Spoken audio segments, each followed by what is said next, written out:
नमस्कार, स्वागत है एक बार फिर से आदि शंकर एकेडमी के ऑनलाइन प्लेटफॉर्म में। साहित्यकार और उनकी रचनाओं में आज हम पढ़ने जा रहे हैं उपेंद्र नाथ अस्क जी को। हिंदी साहित्य के एक प्रमुख लेखक, निबंधकार, साहित्यकार, और इन्होंने हिंदी साहित्य की लगभग सभी विधाओं में महत्वपूर्ण रचनाएं की हैं। इनकी एक रचना गिरती दीवारें, जो भारतीय मध्यवर्गीय जीवन की महाकाव्य के रूप में जाना जाता है। आइए इनके बारे में हम चर्चा करते हैं। जैसा कि पहले भी हम देख चुके हैं बहुत सारे राइटर को, लेखकों को, कि एक ही बात है कि इनके नाम में ही इनकी रचनाएं छुपी हुई हैं। तो इसी कड़ी को आगे बढ़ाते हुए हम इनके नाम पर चर्चा करते हैं। उपेंद्र नाथ अस्क, इनके नाम में क्या आता है? अश्क, और अश्क का अर्थ होता है आंसू। अब आंसू कब कब आएंगे, किस परिस्थितियों में आते हैं, इसकी हम चर्चा करेंगे। अर्थात इनकी रचना को हमें पढ़ना है आंसू से। व्यक्ति के आंसू जब आ जाए, समझ लेना इनकी रचनाएं आ गई, है ना। तो आइए चलते हैं, इनके टाइटल देखते हैं। सबसे पहले, जीवन में व्यक्ति जीतता हो या हारता हो, दोनों ही परिस्थितियों में क्या होता है? आंसू आ जाते हैं। अभी सिलेक्शन हो जाए तो आंसू आ जाते हैं, और सिलेक्शन ना हो तो आंसू आ जाते हैं। अर्थात व्यक्ति जीत में भी हंसता है, रोता है, और हार में भी रोता है। तो जय पराजय इनकी रचना है।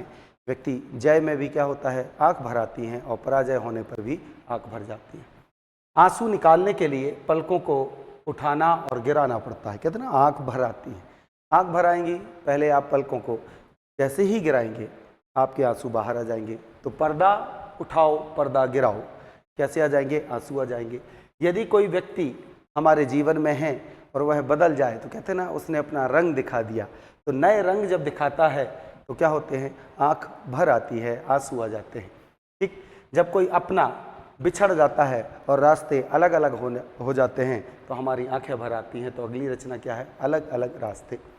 टेबल लैंप, देखिए अब आज की डेट में हम लोग लाइट वाले टेबल लैंप का यूज़ करते हैं।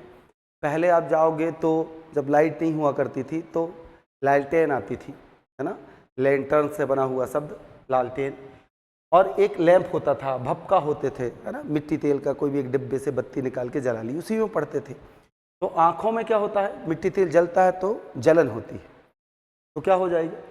कि आंसू निकलेंगे। तो टेबल लैंप पे जब पहले पढ़ते थे तो मिट्टी तेल की वो क्या आती थी, जो एरोसॉल निकलता है ना, काले काले, तो आँख के नीचे, नाक के पास में काला हो जाता था। तो आँखें कैसे होती थी? जलती थी। जैसे कई गाड़ियाँ जो है देखना मिट्टी तेल से अगर चल रही हैं तो आँख में क्या आने लगते हैं? आंसू, जलन होने लगती है। तो टेबल लैंप याद रखिएगा कि ये आंसू ला के।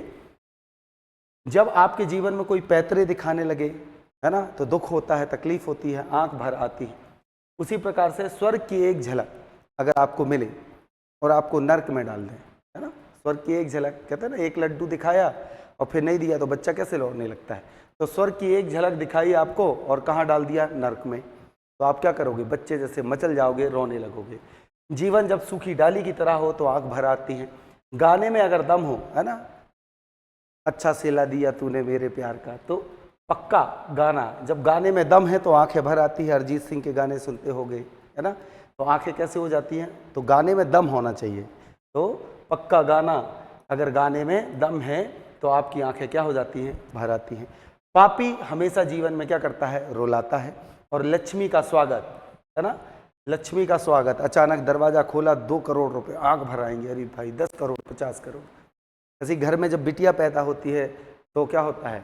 आंख भर आती हैं। तो याद रखिएगा, लक्ष्मी का स्वागत होता है तो कैसे हो जाती हैं? आंखें भर आती हैं। उसी प्रकार से अंधकार के रक्षक, अगर आंसू ना आए तो पुतलियां सूख जाएंगी, आप क्या हो जाओगे? अंधे हो जाओगे। तो अंधकार के रक्षक है ये। कांगड़ा का तेली, है ना, अगर कोल्हू के बैल जैसे आपसे क्या किया जाए? काम कराया जाए, तो याद रखिएगा, कांगड़ा का तेली अगर बन जाओगे तो दिन रात रोना पड़ेगा। देवताओं की छाया में जाते हैं हम तो क्या हो जाता है? हम रोते हैं, अपने जीवन के दुखड़े रोते हैं। कहाँ? देवताओं की छाया में। ठीक, उड़ान भरोगे आप, इनकी एक रचना है उड़ान। तो तेज गाड़ी चलाते हैं तो आंख से आंसू आते हैं, और आपको उड़ना होगा तो कितनी स्पीड से उड़ना पड़ेगा, है ना, हनुमान जी की तरह। तो आंख कैसे हो जाएंगी? भर आएंगी उड़ान में। तो ऐसी इनकी रचनाएं हैं। हमने देखा कि व्यक्ति जीतता है या हारता है तो आंख भर आती है। कोई अगर पैतरे दिखाने लगे, नए रंग दिखाने लगे तो आंख भर आती है। कोई बिछड़ जाए, अलग अलग रास्ते हो जाए तो आंख भर आती है। टेबल लैंप में अगर पढ़ोगे मिट्टी तेल वाले में तो आंखें जलेंगी, आंख भर आ जाएंगी। ठीक है, इस प्रकार से इनकी रचनाएं हैं।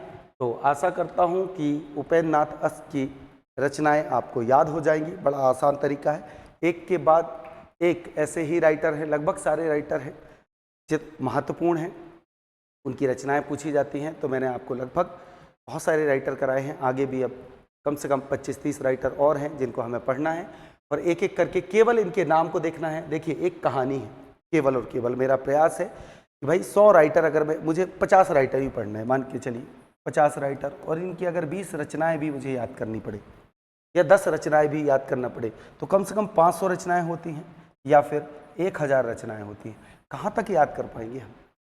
और इससे आपके 1 या 2 नंबर तो पक्के हो जाते हैं। पीएससी प्री में तो हमेशा पूछा जाता है साहित्यकार और उनकी रचनाएं। वनडे एग्जाम में जहाँ हिंदी पूछी जाती है वहाँ तो है ही, साथ में पीएससी में भी साहित्यकार और उनकी रचनाओं का पूरा एक चैप्टर ही है। तो इस तरीके से जो मध्य प्रदेश के हैं आप देख लीजिएगा कौन कौन मध्य प्रदेश के हैं, मैं बताते जाता हूँ उनके बारे में, कहाँ पैदा हुआ, क्या हुआ। तो उन रचनाओं को आप बहुत अच्छे से कर लें, ताकि मेरा हमेशा से प्रयास है, एक ही प्रयास है कि हम कोरिलेट कर लें, जीवन से थोड़ा सा जोड़ लें तो चीज़ें याद रहेगी। इसको जितना खाली रखेंगे उतना बेहतर काम करेगा। तो यहाँ कचड़ा ना भरकर हम थोड़ा सा कोरिलेट करके पढ़ लेते हैं। ठीक है, तो आज का सेशन अच्छा लगा हो तो आप चैनल को लाइक करें, सब्सक्राइब करें, शेयर करें ज़्यादा से ज़्यादा वीडियो को। जय हिंद, जय भारत।